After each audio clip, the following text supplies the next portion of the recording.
What if the person you helped today was secretly the most powerful being in the entire galaxy? What if she was watching you the whole time?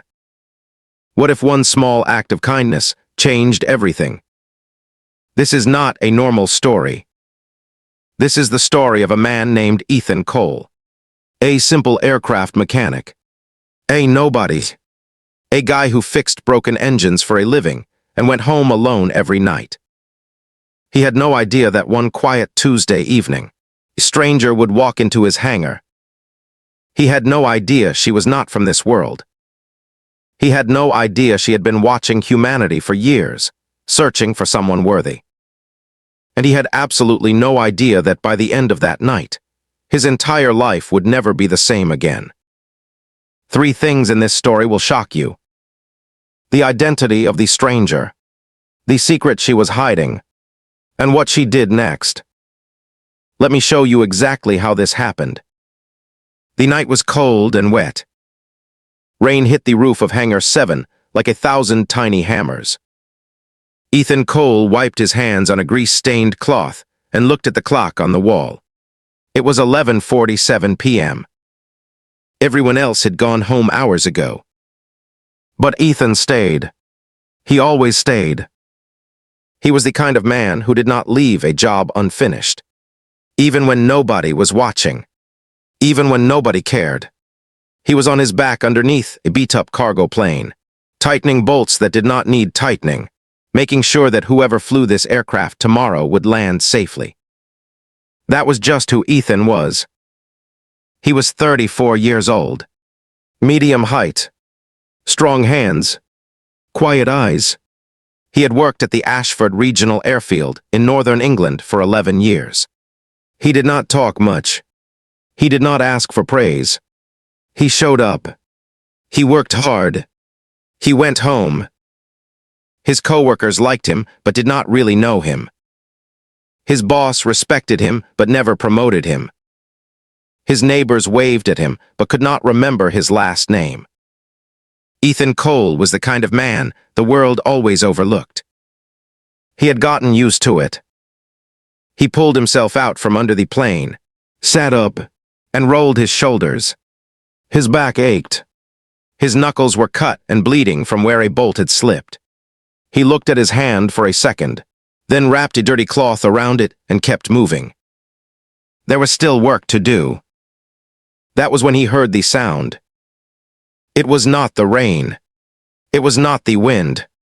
It was a soft, high-pitched hum, like electricity running through a wire, like something warm and alive had just entered the building. Ethan stood up slowly. He looked toward the far end of the hangar, where the large entry doors had been left slightly open to let in cool air. A figure was standing there. She was tall, thin, wearing a long dark coat that was completely dry despite the heavy rain outside. Her hair was silver white and fell past her shoulders like moonlight. Her skin had the faintest shimmer to it. Not glitter, not makeup, something deeper, like her skin itself carried light inside it. Her eyes were the color of the ocean at night. She was looking directly at him.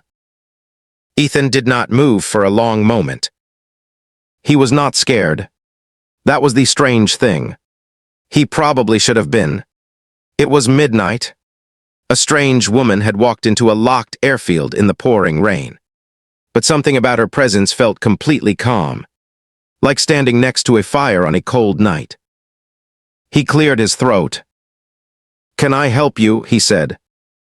His voice echoed in the empty hangar. She did not answer right away. She looked at him the way someone looks at a painting, like she was reading something in him that words could not explain. Then she spoke. "My vessel," she said quietly. "It came down 3 miles east of here, in the field past the old stone wall. Something in the propulsion system failed." Her accent was strange. Not quite British, not quite American. Something in between, and also something else entirely. Smooth and precise, like every word had been chosen very carefully. Ethan frowned. "Your vessel," he said. She paused. My aircraft, she said. A small correction. Almost too fast. Ethan looked at her for another second. Then he grabbed his tool bag. All right, he said. Show me. He did not ask her name. He did not ask how she got past the security gate. He did not ask why her coat was dry in a storm that had been raging for 3 hours. He just picked up his tools and followed her into the rain. Because that was what Ethan Cole did. He helped. He always helped. He had no idea that this single decision, made in a cold, dark hangar just before midnight, would be the most important decision of his entire life. The rain hit hard as they walked. Ethan kept his head down and followed the woman across the airfield, through a gap in the fence, and into the open countryside beyond. The ground was soft and wet under his boots. Mud pulled at every step. He had grabbed a flashlight on his way out, but he barely needed it because the woman ahead of him seemed to know exactly where she was going without any light at all. She walked like she had walked this path before. She walked like she had walked 1,000 paths like this. Ethan watched her from behind and felt something he could not name. She moved too smoothly. The rain bent around her slightly, like it was giving her space. He told himself he was imagining it. They walked for about 10 minutes without speaking. Then he saw it. In the middle of a wide open field, half hidden by the tall wet grass, something sat on the ground that should not have been there. Ethan stopped walking. His mouth opened slowly. It was not an aircraft. Not any aircraft he had ever seen. Not in 11 years of working at airfields. Not in any textbook. Not in any documentary. It was roughly oval-shaped, about the size of a large private jet but with no visible wings. No tail. No landing gear that made any sense. The surface was dark silver and completely smooth, like it had been poured rather than built. There were no rivets, no seams, no visible engine housing. And it was warm. Even from 20 feet away, Ethan could feel heat radiating off it like a living body. He turned to look at the woman. She was watching him carefully. What is this? He said. I told you, she said quietly. My vessel. Ethan looked back at the craft. His brain was doing everything it could to find a normal explanation. Some kind of experimental military prototype. A film prop. A rich person's custom build. Some kind of drone platform. But none of those explanations fit what he was looking at. Nothing fit. He took a slow breath. Then he did something that would later define his entire life. He did not run. He did not demand answers. He did not pull out his phone to film it. He walked forward and started looking for the problem. He ran his hands along the surface. It was smooth and warm and slightly vibrated under his fingers like a running engine. He moved around the craft slowly. At the rear underside, he found something. A panel about 3 feet wide had partially opened. Inside was a system of interlocking components he had never seen before, but whose basic function was unmistakable to a man who had spent his life fixing machines. Something was disconnected. Something had come loose. He knelt down in the mud and leaned inches. Can I use my tools on this? He asked. Yes, she said from behind him. The base materials are reactive to standard mechanical force. You can work with what you have. He nodded. He did not fully understand what that meant, but he pulled out his wrench and started working. She crouched beside him. She handed him components when he needed them without being asked. She seemed to understand exactly what he was doing. She watched his hands with intense focus. They worked in the rain for almost an hour. Neither of them spoke much, but the silence between them did not feel awkward. It felt like the silence between two people who are both completely focused on the same thing. Finally, something clicked. A deep harmonic hum rose up from inside the craft. The warm glow on the surface intensified slightly. The disconnected system sealed itself back into place with a sound like a deep breath. Ethan sat back on his heels. He looked at what he had just fixed. He looked at her. "It's done," he said. She looked at him for a long moment. "Yes," she said. Her voice was softer now. Something had shifted in it. "It is." By the time they walked back to the hangar, it was nearly 2 in the morning. Ethan set his tool bag down and sat on an overturned crate. His clothes were soaked through. His knuckles were bleeding again from where a sharp edge on the craft had caught him. He pressed the cloth against his hand and looked at the floor. His mind was completely full and completely empty at the same time.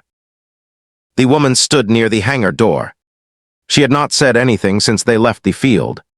But she had not left either. Ethan looked up at her. "Are you going to tell me what that was?" he said. She looked at him for a long moment. "Would you believe me?" she said. "I just fixed it," he said. "I think I deserve an answer." Something moved across her face. It was almost a smile. Not warm exactly. More like recognition. "My name is Velara," she said. "I am not from this planet." Ethan did not react the way most people would. He did not laugh. He did not panic. He just looked at her steadily and nodded once. Very slowly. Like something that had been sitting in the back of his mind for the last 2 hours had just been confirmed. "I figured," he said. She looked at him with something new in her eyes. "Most humans run," she said quietly. "I'm not most humans," he said. That was not arrogance. It was not bravado. He said it the way someone states a simple fact. Like saying the sky is blue. Velara studied him again with that deep reading look she had used when she first walked in. "I have been observing this world for a long time," she said slowly. "Watching, studying, looking for something specific." "What were you looking for?" Ethan asked. She did not answer that question. Not yet. Instead, she reached into her coat and pulled out something small. It was about the size of a coin. Dark silver. It pulsed with a faint inner light, the same color as her eyes. She held it out to him. He looked at it but did not take it. "What is it?" he said. "A locator," she said. "If you ever need help. Or if I need to find you. It works across significant distances." Ethan looked at the small, pulsing object. Then he looked at her. "Why would you need to find me?" he said. She paused. "Because I am not finished observing," she said carefully. He took the device. It was warm in his palm. Warmer than it should have been. He closed his fingers around it and felt it pulse once. Gently, like a heartbeat. He looked up to ask another question. But she was gone. He spun around. The hangar was empty. The large doors were still slightly open. The rain had stopped. Outside there was only the quiet black countryside and the first faint gray of approaching dawn. He walked to the doors and looked out across the airfield. Nothing. He looked up at the sky. For one single second, far above the clouds, there was a brief flash of silver light, moving impossibly fast, gone before he could be sure he had seen it. Ethan stood in the open doorway for a long time. He looked down at his closed hand. He opened it slowly. The small silver device sat in his palm, pulsing gently, patient, alive. He stared at it. He had just fixed an alien spacecraft in a muddy English field at 1 in the morning. The pilot had been a woman more beautiful and more strange than anything he had ever seen. She had called herself Velara. She had told him she was not from this planet. She had given him something that pulsed like a heartbeat. And then she had vanished into the sky. Ethan Cole closed his hand around the device, picked up his tool bag, turned off the lights in Hangar 7, and drove home. He made himself a cup of tea. He sat at his kitchen table. He did not sleep at all that night. 3 weeks passed. Ethan went back to work, fixed engines, drank bad coffee, went home, stared at his ceiling. He told no one what had happened. Not because he was afraid they would not believe him. He just did not feel like it was his story to tell yet. The small silver device sat on his kitchen windowsill. Every morning he looked at it before work. Every night he looked at it when he got home. It pulsed steadily. Always the same rhythm. Always the same soft light.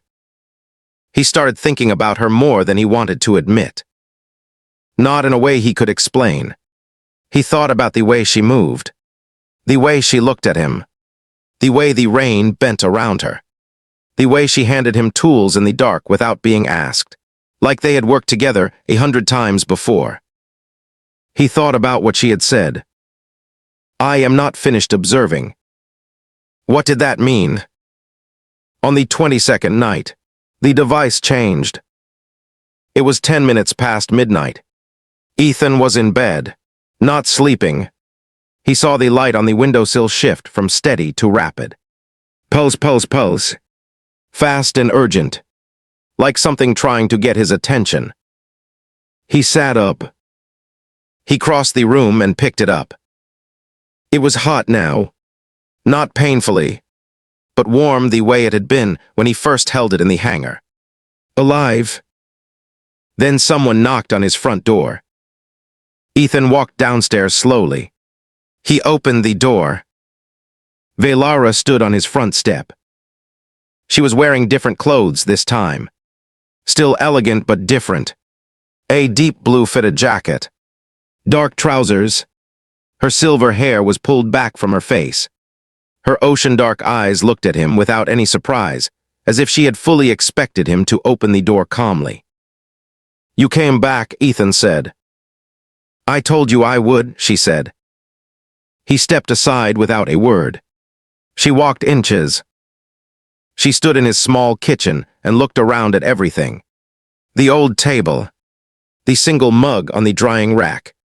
The stack of aviation manuals on the counter. The device sitting in his open hand, still pulsing. "You kept it close," she said. "It seemed important," he said. She looked at him. "I need to tell you something," she said. "And I need you to hear all of it before you respond." Ethan sat down at the kitchen table. "All right," he said. She sat across from him. And then she told him the truth. She was not just a traveler passing through. She was not just an observer. She was the ruling sovereign of a civilization called the Vithori. A civilization that had been watching Earth for over 400 years. Her people were advanced beyond anything human science had yet imagined. They had crossed galaxies. They had built systems of worlds. They had survived things that would have ended lesser species 1,000 times over. And they were in trouble. Something ancient and hostile was moving through the outer systems. A force that consumed civilizations. That devoured planets. That could not be reasoned with and could not be stopped by weapons alone. The Vithori had lost 3 worlds already. Velara had come to Earth on a specific mission. Not for resources. Not for territory. She had come searching for something the ancient Vithori records described as the one quality that had defeated this force before. Thousands of years ago. In another galaxy. In another time. Selfless courage. Not the courage of warriors. Not the courage of soldiers following orders. The courage of someone who helps a stranger in the dark with no reason to. No reward expected. No applause. Just a person who sees a problem and moves toward it. She had found that in Ethan Cole. She had been watching him for months before the hangar. The broken ship had not been an accident. Ethan sat very still for a long time after she finished speaking. Then he said the only thing that made sense to him. What do you need me to do? Velara looked at him across the kitchen table. The device in his palm had gone completely still. No pulse, no glow, just warm and quiet, like it was listening. I do not need a soldier, she said carefully. I have thousands of those. Then what do you need? Ethan said. I need someone I can trust completely, she said. Someone whose instinct is to help rather than to take. Someone who can stand beside me in negotiations with human governments. Someone who understands this planet in ways I never will. Ethan looked at his kitchen, his old table, his single mug, his stack of manuals. He thought about 11 years of fixing engines nobody thanked him for.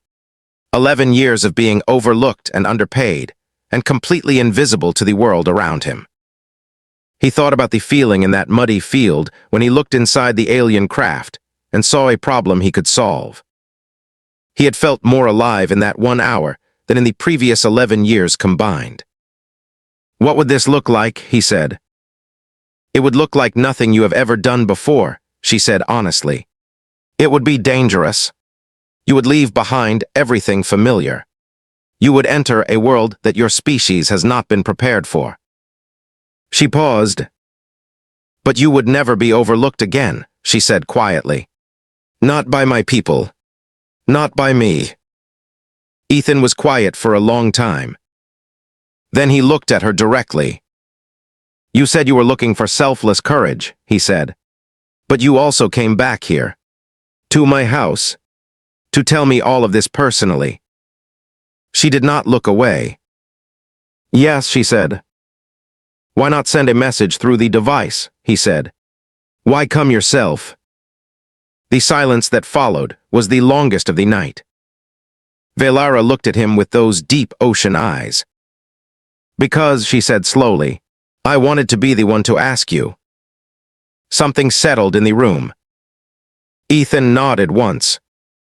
He stood up. He walked to the counter.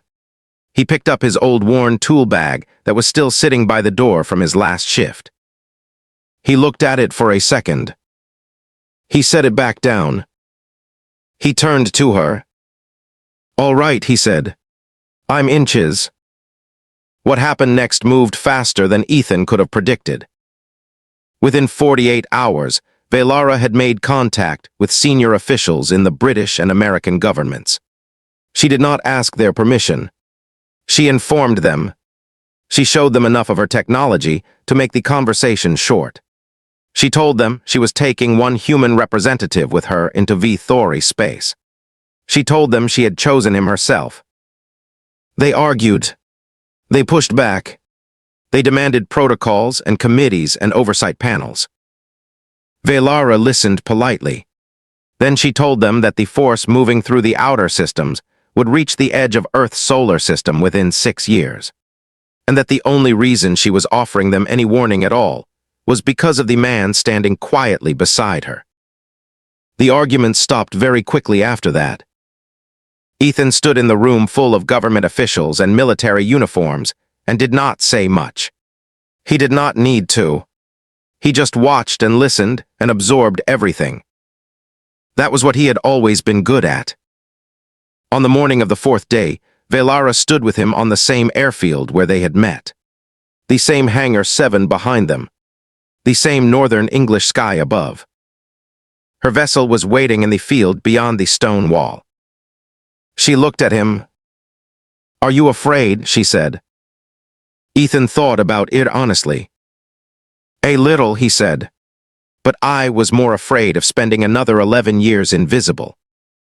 She looked at him with something warm in her expression for the first time.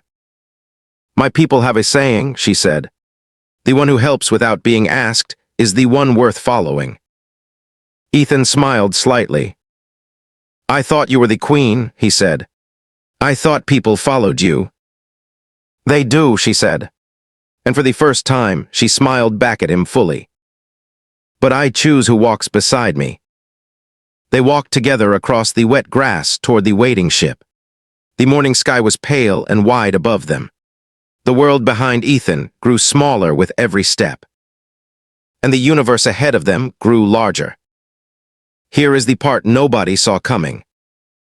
6 months after Ethan left Earth, the Vithori High Council formally recognized him, not as an ambassador, not as a human representative, as Velara's chosen equal. In Vithori culture, this title meant something specific.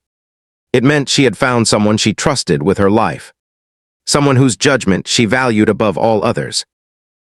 It was the highest recognition their civilization could give an outsider. And it had never once in 400 years of watching Earth been given to a human being. Until a mechanic from northern England fixed a broken ship in a muddy field at 1 in the morning and asked for nothing in return. The universe had been watching Ethan Cole all along. It just waited until he showed exactly who he was. If this story opened your eyes to how quietly powerful ordinary people really are. Let's bring it all together really quickly. Ethan Cole was invisible to this world, overlooked, underpaid, and completely forgotten by everyone around him. But the one thing nobody could take from him was his character. And that character was seen by someone who was watching from further away than any of us can imagine. The stranger he helped was never just a stranger. She was a queen, testing without announcing the test, watching without revealing the watch. And the man who passed had no idea he was even being evaluated. That is the most powerful thing about this story. Now here is the question I want you to think about and answer in the comments below.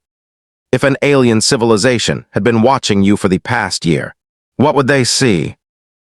Drop your answer below. I read every single one. If you want more HFY stories like this one, hit subscribe right now because the next story is even more powerful than this one, and you do not want to miss it. Like this video if Ethan's story hit you in a way you did not expect. And I will see you in the next one.